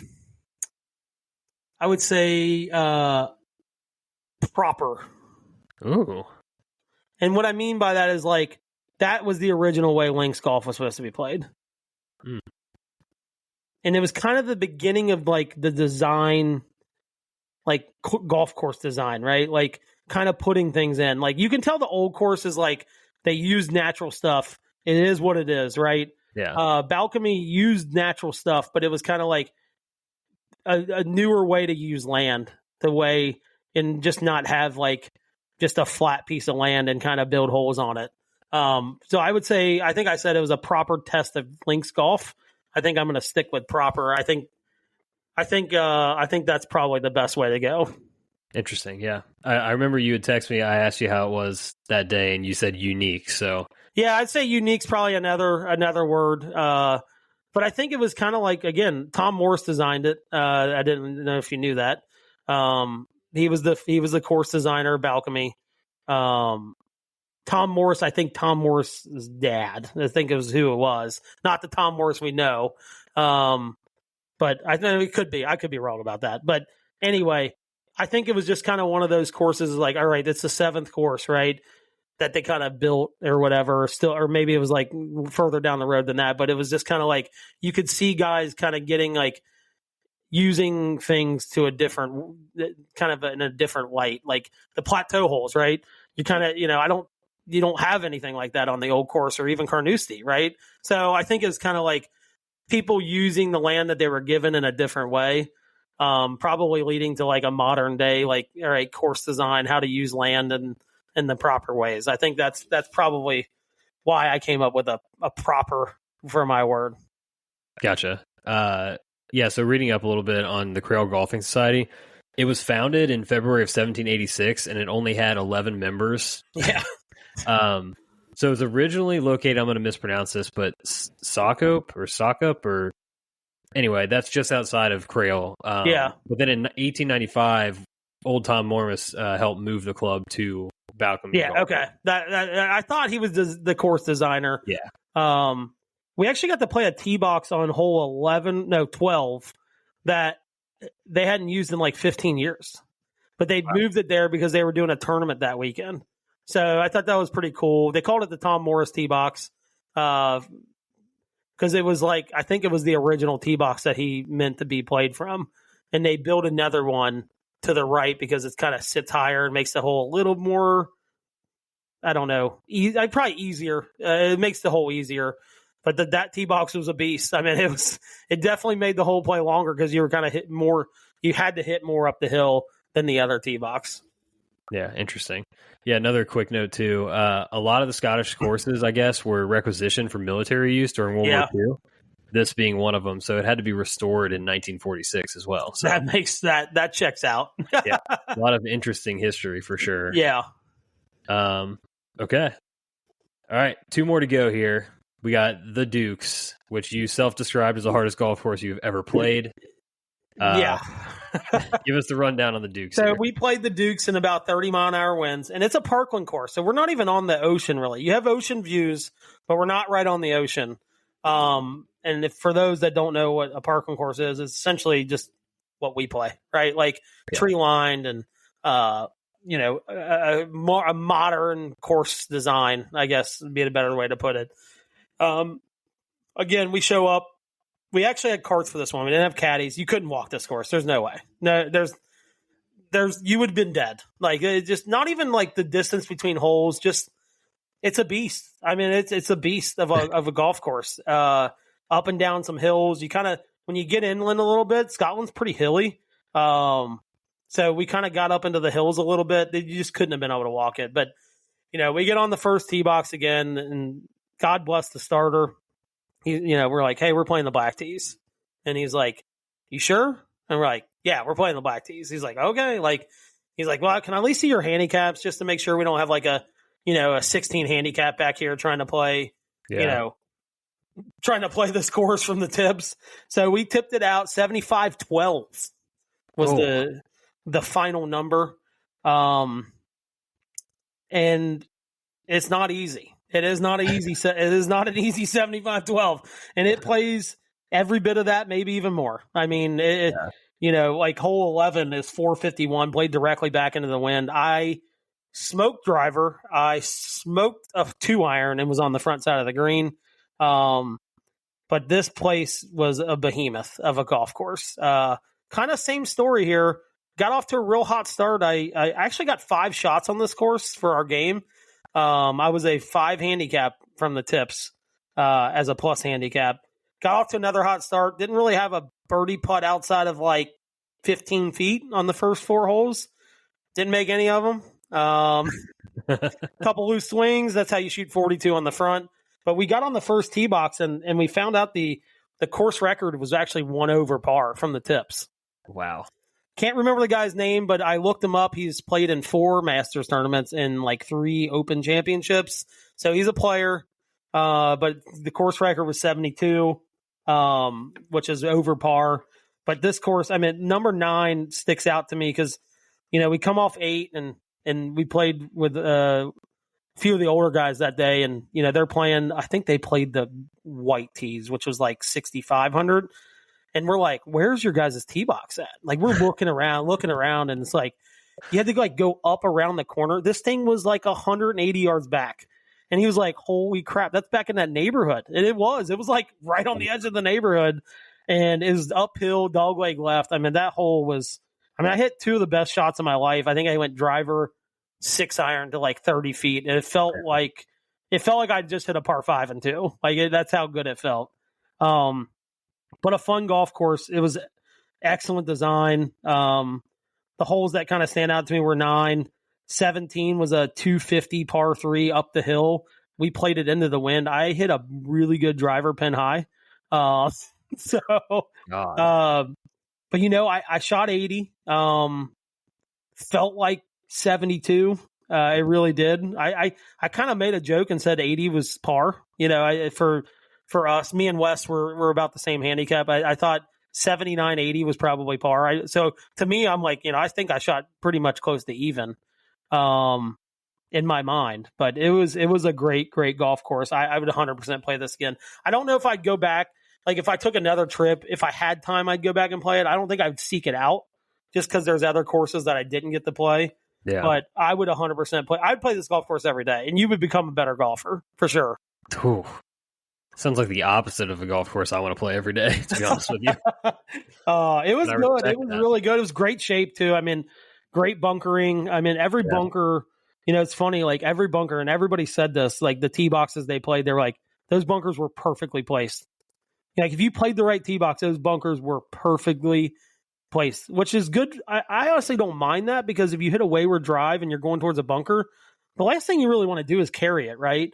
You get in more trouble that way. Like I want to be in the bunker. So I don't really hate that too much, but they were, it was a really good course design. I'm trying to see who designed it. I don't think I know the answer to that. What? Peter Thompson. That's right. Yeah, designer. That's right. Yep. So yeah, it was awesome. Beautiful clubhouse too. Had some really good views, because we were up on the hills. You had a really good ocean view from there. Yeah. I really did enjoy the Dukes for being kind of a different test of golf, going from Crail to that. Yeah. Looks like plenty of gorse popping around here too. Yeah. A lot of that, some heather. Like I said, the bunkering I thought was pretty good. Greens were fantastic. What? So it looks like it takes a good picture, Oh, it 100% does. Yeah. Yep. All right. Heard about some of your favorite holes. You have a favorite shot, highlights, lowlights. Favorite shot? I think I'll tell you what. Number 3, par 3, played about 215 for that day. I hit it to about 10 feet. Got my first closest to the pin in our big game. Felt good to get on the winning side of things for once after losing a hefty amount of money the first 3 days. But I think that was my favorite shot. I hit a pretty good 5 iron in there to about 15 feet. So there you go. All right. One word for the Dukes. What do we got? Oh, behemoth. I think that's the only way to explain it. I mean, it is a big boy golf course. You better put your big boy pants on coming to play that. And it doesn't matter, like, if you just play the correct tee box, it's a behemoth. It really is. Yeah, those guys played what would be considered probably the right tee boxes for them, and I'm sure they had a hell of a time. They just were like, this is long. And I was like, yeah, but you're playing the right tee box, right? Like, it's still long, though. It doesn't make it any less long if you're playing the right tee box. Sure. So. All right. Final round of the trip. Jubilee. Sounds like it would be a joyous day. I don't know how. Give us how Jubilee played. We thought we were going to get crushed with rain this day. We did get crushed with wind. I mean, it was 40. It was gusting to about 40, 45 the day we played Jubilee. And I tell you what, you kind of go into it. It was our last round. You're like, I'm just ready to enjoy one more round, and it was surprisingly good. It was very. Had some different designs to it. I think my favorite hole in the entire trip was on this course. Wow. But I really, really enjoyed it. I thought it was a really cool test because, we played it in essentially links golf weather, right? It's gusting it's a pretty constant 25, gusting the 40, 45. And we saw rain coming in what seemed like every other hole, and it just kind of missed us. It started raining right when we walked off 18, which was like the first rain we kind of saw our whole trip. Jeez. But I enjoyed this course. It was really fun to play. Played my best here. I mean, score-wise, I played my best. I did not hit the ball well. I did not putt the ball well. We squeezed about everything we could out of this round. So shout out to my caddy, Grant, who, like I said, was a pretty good player in his own right. He's a member at Carnoustie. He was actually in second place in the Carnoustie Club Championship at the time, and he was playing. I think 2 days later he was supposed to play in the final round. But he squeezed every ounce of juice out of this round that we could get. Made fun of me the entire time because my clubs were super dirty, and he was like, "How are you a plus handicap and your clubs have mud all over them?" I was like, "Tough scene for me. I get it." I was like, "I will take the criticism." Yeah. So. But it was a cool course. I really enjoyed this course. Like I said, just kind of had different kind of features to it. The new course kind of gets all the rave outside the old course when it comes to those courses right around St. Andrews. But the Jubilee, I think, I'd never played the new course, but the Jubilee, I think, would hang with it, as far as the second course in line down there. Damn. Did you say what hole it was that you said might have been your favorite? Yeah, so it was 15. 15. And it's crazy. We're playing a game, right? And it's all handicap. I actually got two shots that day for handicap. So it's got some little teeth to it, right? 15, but you're looking at the scorecard and you're like, I get a shot on a 330-yard par 4. And well, you don't find out until you get up by the green why it's the second handicap hole. So it kind of goes through a chute of hills. You're hitting iron off the tee. You don't need you can't really hit driver. It kind of goes through a chute, tightens up down by the green, but the green is like a turtleback. It's all runoffs everywhere. I came up short, go down in the valley, hit my best pitch shot of maybe outside the flop shot. I hit a 30-yard pitch shot down in the valley, back up the hill. I hit it to about 2 feet. But it was just a really aesthetically pleasing golf hole. I think that's the only way to explain it. And for a 340-yard par 4 to be the second handicap hole, there's something going on there, right? So yeah, for sure. Yeah, that's wild. Do you have a favorite shot from the day? I would probably say my bunker shot on 2. So I got on the green side bunker. Like I said, it was 390, but it was directly downwind. I got in the green side bunker. I had to kind of take it steep because I was on the back side of the bunker and hit it to about 4 feet and made birdie. Nice. Again, kind of for the trip, I didn't really make a ton of birdies, so it really felt nice to kind of get started on the right track, for that round, birdie in number 2, especially hitting a pretty good bunker shot. Yeah. So other than getting clowned by your caddy for your dirty clubs, are there any other low lights at Jubilee course? Yeah. I would say all the par 5s. Well, two of the 4 par 5s, or 2 of the 3 par 5s, excuse me. I had less than 230 in and didn't hit a single green. Little disappointing. I actually bogeyed one of those, which is super disappointing. And that was our second to last par 5. I had 210. Chunk kind of hit it heavy, had 30 yards, hit a pretty good pitch shot up there, 3-putted. And that was probably the low light. It was like, God, I'm just not meant to play well on this trip kind of thing. It's like, I've got a really good round going. I've got some momentum. I just birdied I think I just birdied like 8 or something like that. And I'm like, all right, like we're 1 over. Like, let's get it back to even here. And then I leave the green 2 over, So it was kind of took the wind right out of my sails. Gotcha. All right. Last one for the trip. What's the one word for Jubilee?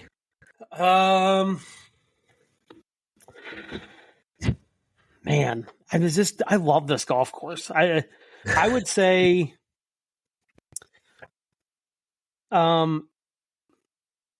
pleasing.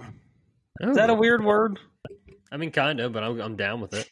I just think that like the architecture and like the look of it was very pleasing. Like it kind of like if you showed somebody like the pictures of it, they'd be like, that's Links Golf, right? Like that's what they know of Links Golf, right? Like some heather covered hills, some gorse, but like it just kind of had that. So it was very like a very aesthetically pleasing architecture. So your word is aesthetics. Yeah, I like using that. It is because that's the best way to, in the mounding and stuff like that. It had a really cool feel to it. Yeah. I'm going to force you into aesthetic for this one. I'm taking notes. Oh, but I did. Right. I think that's probably the best way to explain Jubilee. Awesome. Well, now that we went course by course, I think that's the bulk of the episode here. We'll be able to cook through some of the other stuff I want to talk about, but we can't get past the courses without you giving us an official power ranking here. I know it's only 5. If you want to throw the Himalayas in there, you can, but we'll go with the power rankings here for your rounds. All right, courses ranked. Let's start with 5. God love it, but I think Crail comes in at 5. No other reason. I mean, we played so many good courses. It's not a diss on it. When you consider the courses we played, I think that's a fair place for that to sit. I mean, somebody's got to be 5, and when you're ranking these, it's not like you're ranking. These are world-class golf courses. Like you're fifth in a group of really good golf courses. So it's not like the worst thing in the world. Yeah. Coming in at 4, only because you don't go to play Parkland golf to Scotland. I think that's why it kind of brings it in at 4. Again, no diss to the course. It's just, it is what it is, right? It is a Parkland golf course sitting in a Links golf town, So I think that comes in at 4. The Dukes, of course. Yeah, the Dukes. Excuse me. Number 3, I think Jubilee. I loved it, but I think that's a fair spot for this one to sit. Again, loved it, but I just, when you consider the top 2, it just feels like the right place to sit. Coming in at 2, I think, is the Castle. The Castle course is number 2. What a great golf course. The greens, I didn't even mention the greens. Like, there's so much crazy undulation to those greens that it was amazing. And then number 1, of course, is the Old Course. I think you just tag everything. I think if it's like, it's not the Old Course, it probably is not number 1, but I think just with everything involved, it is, Yeah. The only thing I'm a little surprised about, I thought you might have flipped Jubilee and Castle Course just by hearing you talk about them. But I think I understand it too. Look, the bias for me playing better score wise at Jubilee, I had to kind of put that to the wayside a little bit. Yeah, no, I respect anybody that can do that. I'm very guilty of like, did I play well here? Well, I love that course because you play good at it, right? Yeah, for sure. Would you say the Old Course is your favorite golf course you've ever played? As of today, yeah, 100%. Yeah, okay. I mean, just given the history and things like that, I think that's a pretty easy answer. Is a yes. Do you have a current number 2? I will tell you what, playing Scioto Country Club was pretty cool. Yeah. Again, kind of regionally biased, but Scioto Country Club, it's either that or Muirfield Village. I think just because I go to the Memorial and it's just kind of cool to play the holes that I kind of walk. I think one of those 2 is number 2 for sure. Nice. Cool. All right.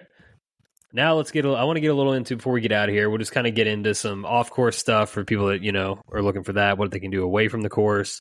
And we can chat just a little bit about kind of some planning logistics stuff. Yeah. Figure out what they want to do on their trips. Just general, I think you talked a little bit about St. Andrews, like as it was as a town, but do you have anything else to add? Just some more light on St. Well, Andrews? it's a college town. I think people kind of forget that, right? Yeah. Kind of lost in all the golf stuff is a pretty prestigious university. You can almost compare it to like, going to Boston and going to Harvard, right? That's kind of what the university is. When you think of Prince William, graduated from there, that's where him and Kate met. They went to school there. I think when you think of that, I think that's kind of one of the things that, to be honest, I did too, right? Like I knew it was there, but I didn't even it's a pretty university. It's a good university. And I think what I compared it to when we were there was like, you go to Harvard and, you go to Boston and there's Harvard, right? And you go to Yale and it's just kind of like one of those college towns. But I think that was the cool part of it. You kind of lost in everything, with the golf and the golf history, I think is lost that the bare bones of it is as college town, Yeah. But it's which makes it fun though, because, you have a lot of cool pubs and things you can do. I mean, they've got coffee shops. We had to take a picture of it for my wife. She wanted to see the coffee shop where Prince William and Kate met for their first date. And they advertise it. Trust me, you do not walk by that place not knowing that Prince William and Kate met in that coffee shop. But I think stuff like that, the town itself is because it's a college town, it just has a lot of cool spots you can kind of go to if you're just looking to hang out and have a drink. Well, that was my next question. What, there's some famous ones, obviously, but what are some of the other must visit pubs or restaurants? Well, so we talked about the Jigger. I think that's a must. The One Under Pub, which is right off of 18 Fairway. It's under the Russicks Hotel. Pretty elite pub. It was very I think I sent you guys a picture. I said, it's a proper pub, right? I think that's the best way to put it. It was a really cool place. That's cool. We found our place, good mix of Americans and some college students. It was called Dunbar Belhaven. So it was actually owned by Belhaven, the brewery. We loved it because they had chicken wings there and they were phenomenal. But, I met some friends in there. I made some new friends. I made TJ from Colorado. Shout out to him. I talked to him the 3 times we were in there. Met this really nice couple from New York who I actually ran into the airport on the way out. They were super cool. We ended up meeting our guy, Tom Cerisi, there for a beer on Monday night. But we loved that place. Dunbar Belhaven was a really cool place to go. Molly Malone's, which is right around the corner from there, was fantastic. Just kind of in the basement. It was just like a small, nice little quaint pub. More of like a sports, that's where people go to watch football. That's where people go to watch sporting events, which when we found a sports book in St. Andrews and we placed some bets on the Indy 500 and we were like, where do we go watch this at? And he said Molly Malone's was the place to be. So that was another one. And then the Dunvegan, which is claimed by the caddies. All the caddies call it the U.S. Embassy because that's where all the Americans go. I actually got a shirt on. They got the Dunvegan shirt on here today. Nice. But it's a cool pub. Like every golfer has been in there. It's right. I mean, it's right off of 18. It's right around the corner from 18 Green. And they're made famous. There's a shot that you can hit. You're not supposed to. You get in a lot of trouble if you do, but you can actually hit it from the corner of the Dunvegan right there over the buildings onto 18 Green. There's been some guys pull it off. Actually, there's a recent one, a YouTuber got in a lot of trouble for doing it. But the Dunvegan's a cool spot. Not very big, but it's a pretty cool place. You could see all the pictures on the wall. I just think it was like, a young Rory, a young Dustin Johnson had pictures on the wall. There's been presidents been in there. George W. Bush has been in there. Or not George W. George H. Bush has been in there. So it's really cool to kind of see those pictures and things like that. But I thought it was funny they called it the U.S. Embassy. So yeah, that is great. So some people will hear about the food, of course, very famous for haggis in Scotland. You kind of clued me into something I had no idea was a thing about fruit in your Coke. It's a thing, dude. I know. Just give me a little taste. God bless him. Brian's an older guy. He's on our trip, and he'll drink a little bit. He'll have a couple drinks here and there, but he's a Coke guy. He gets a Coke. That's what he does. Yeah. And finally, he loses it. Thursday, We're in the 1 under pub. We're done. We're doing our scorecards and stuff for our big game. And, lady walks up and he goes, I'll take a Coke. No fruit. Like, dude, it was like, it would be one thing if it was like a fruit that were put in there. Like, oh, they always put oranges in their Coke. No, it was like a lemon one time, a lime the next, it was a hodgepodge of fruit that they were putting in these drinks. And so we were going to mess with them the last day when we were eating lunch. Like, we were going to go up to the lady, like, you know what he really likes in his Cokes? Celery, like a nice celery stick, just to really fuck with him a little bit. But yeah, they do. They put fruit in their Cokes and their Diet Cokes. Haggis I loved. We went to this pub where we stayed in Dundee, which is a little north of St. Andrews, and we went to this pub called Old Bank, and really good food. Shout out to our guy. I think his name was like Christopher. So I was like with a K.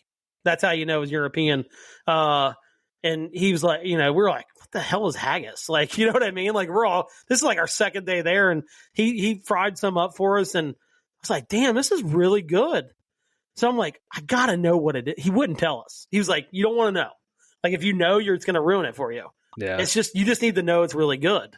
And it was really good. I made the mistake and looked it up. Never ate it again the rest of the trip. I'm not even going to tell anybody what it is. You just need, if you want to look it up, go look it up.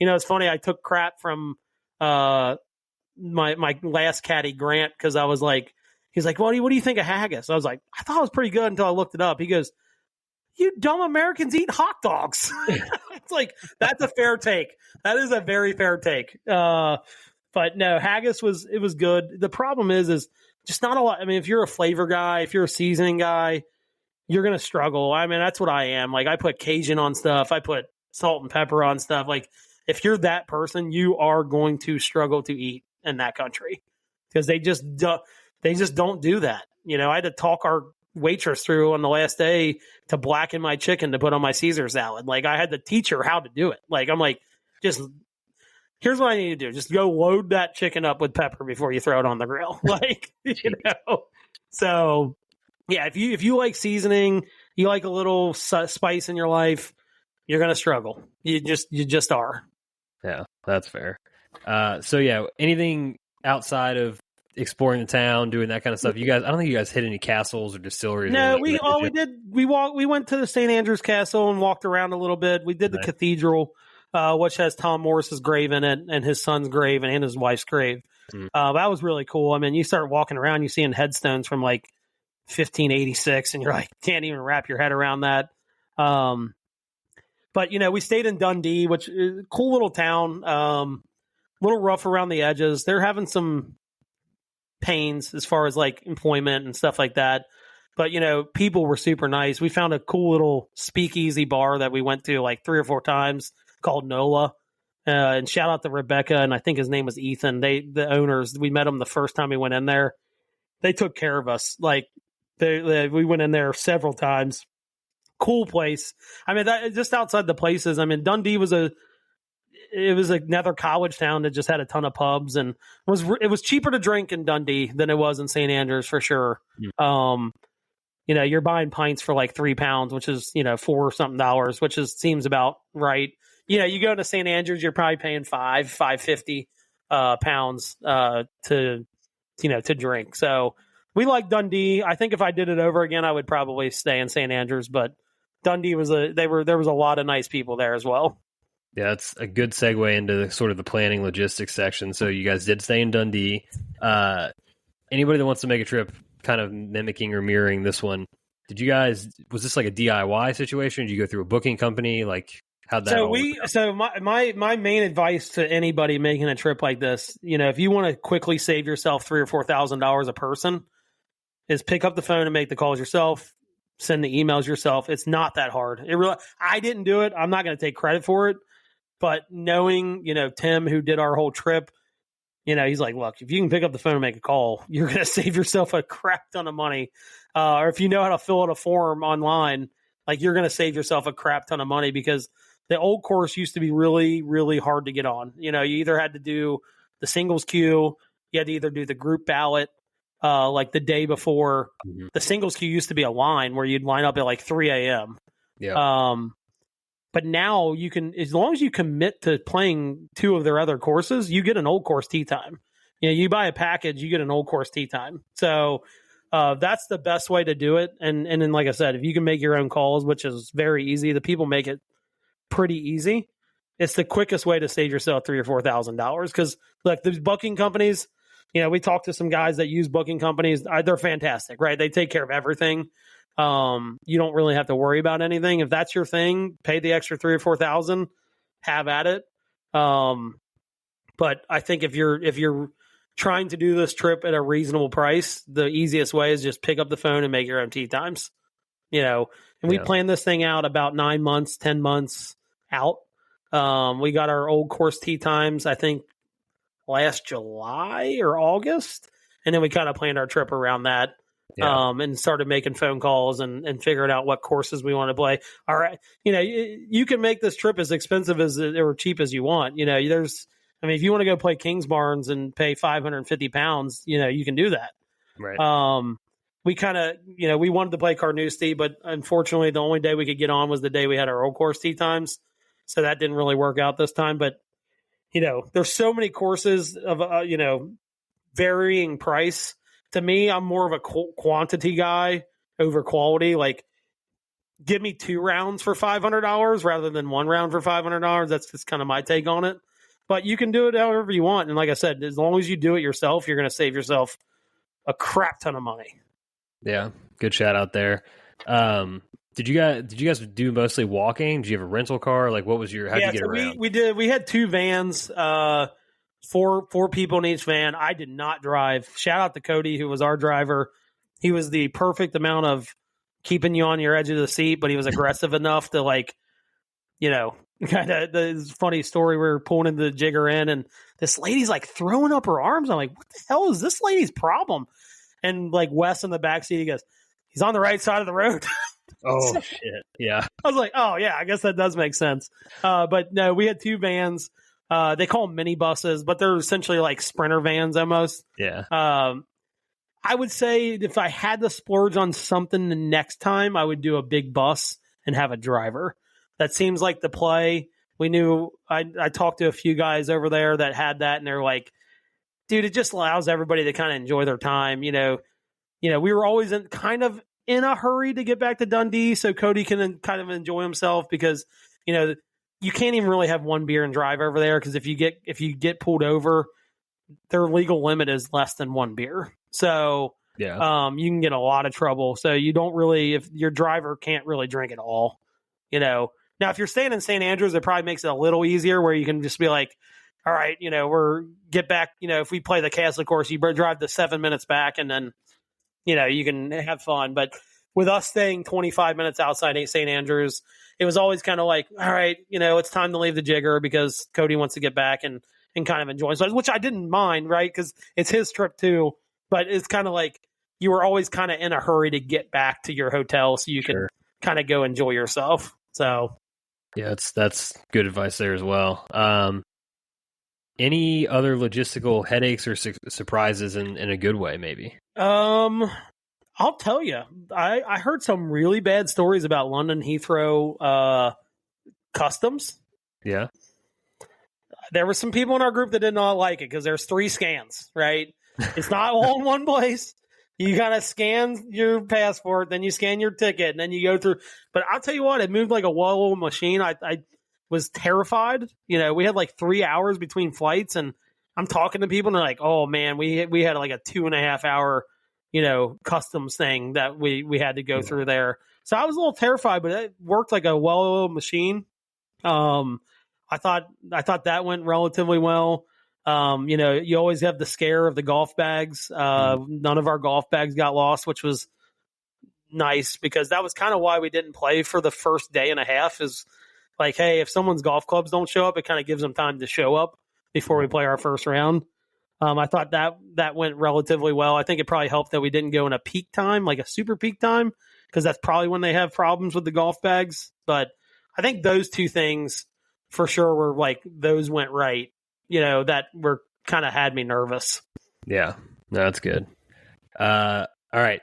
Reflections and advice time, which you've kind of given throughout here a little bit too. Anything else you want to lump on to, like, what if you had to give one piece of advice for somebody planning this trip? You said a few things that I think could qualify for this, but do you have something else that stands out? No, I think the biggest thing is I think people sometimes make a mistake and not get caddies. I think that's number one. Like, you need to get caddies, and honestly, just from a standpoint of supporting these guys, this is a full-time job, right? Like, this is what they do to feed their families. I think you're doing a disservice to the whole setup if you don't get caddies. I think that's a must. And there's a lot of guys that don't get them because they're like, 100 pounds, part of the experience. It's what feeds these people's families.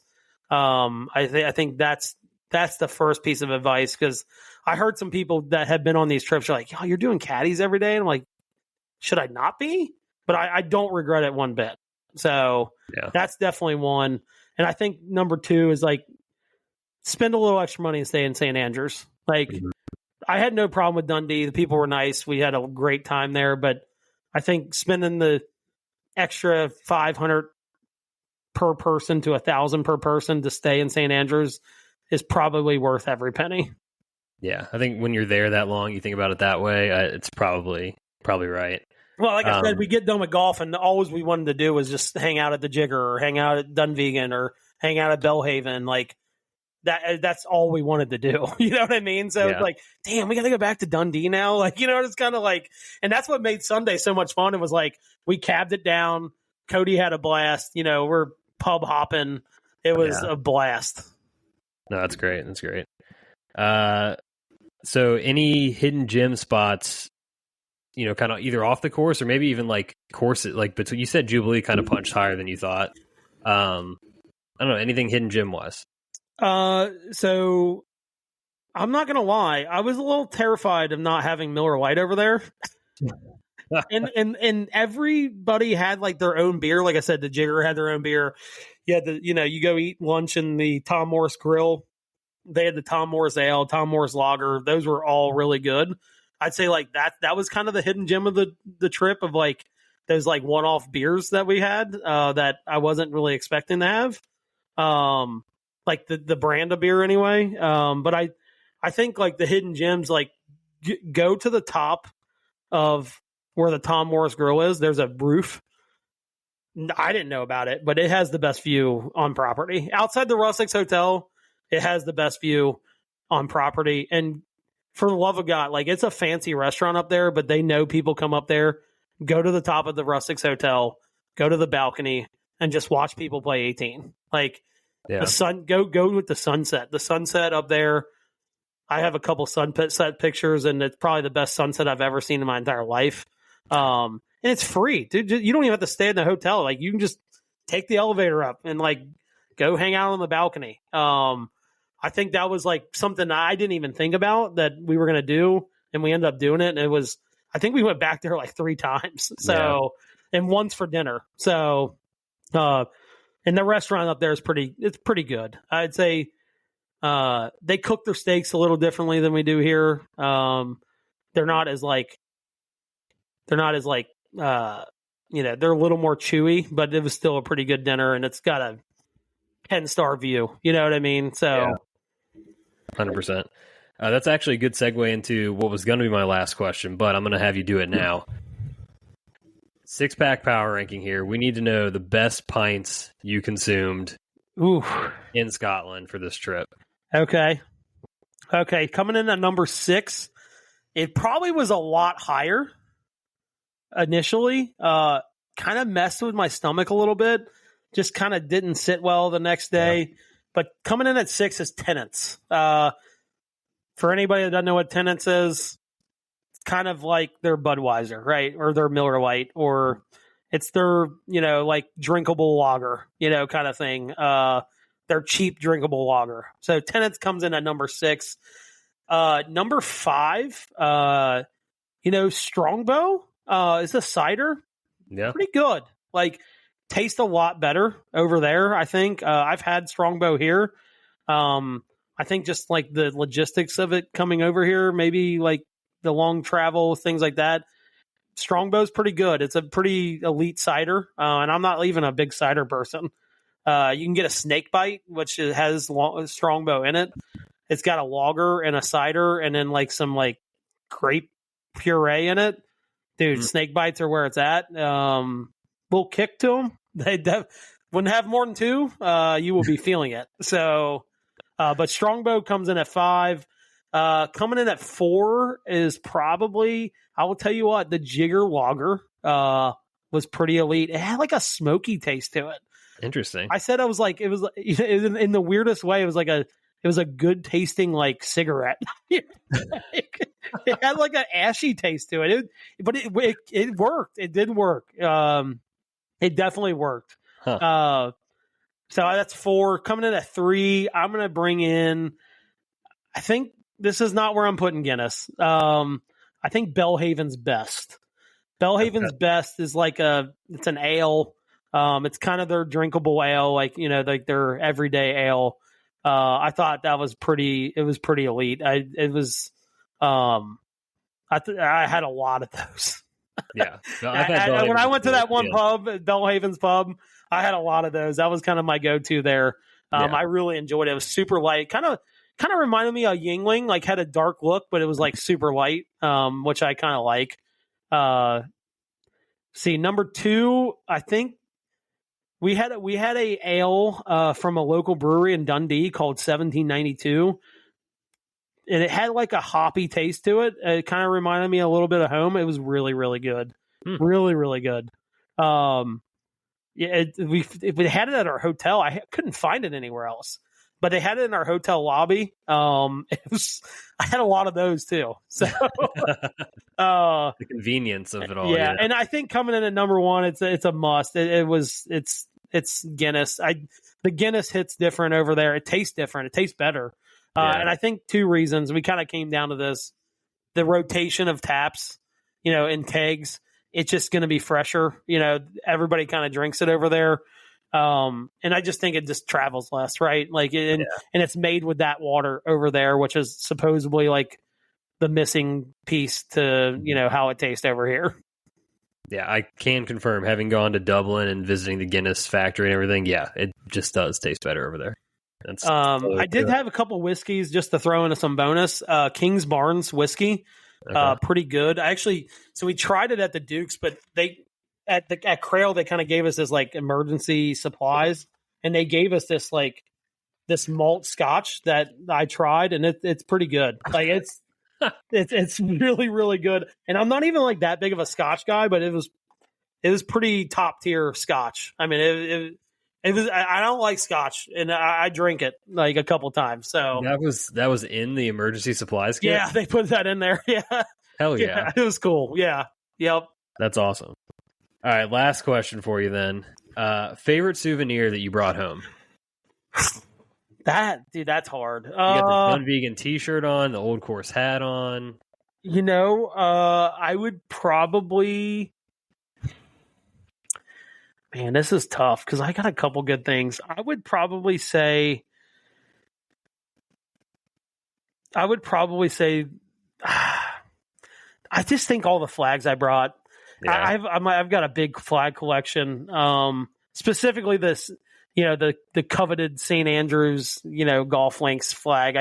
I think that's the coolest one for me because I kind of, I've got a flag wall and I think that's really going to pop. I've got, the only course that I didn't get like a flag from was Jubilee, which just kind of sits on the St. Andrews property. So they didn't have a specific one for that. If it wasn't that, I think it's the pictures that Ryan took. I think that can be considered a souvenir, I think.